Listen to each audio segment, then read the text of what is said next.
रायरंगपुर तालुक आईन सेवा कमिटी तथा अतिरिक्त जिला जज का आनुकूल्य विश्व मानव अधिकार दिवस पालन हो जाए। रायरंगपुर हाई स्कूल एनएससी और जूनियर रेडक्रॉस छात्र शिक्षक तालुक आईन सेवा कमिटी पारा आईन स्वेच्छासेवी रायरंगपुर देवानी और फौजदारी अदालत प्रारंभ प्यारेड बाहरी रायरंगपुर शिशुमित्र थाना को जाइतिला।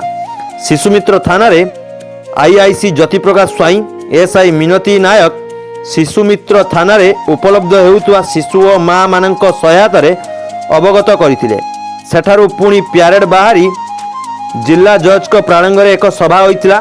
सभारे एडीजेडभी सुजाता सीनियर सब जज आलाड पंडा जेएमसी चेतन पट्टनायक विश्व मानव अधिकार दिवस पालन अवसर भविष्यत नागरिक मानकु सेमानकर अधिकार संबंध में अवगत करथिले।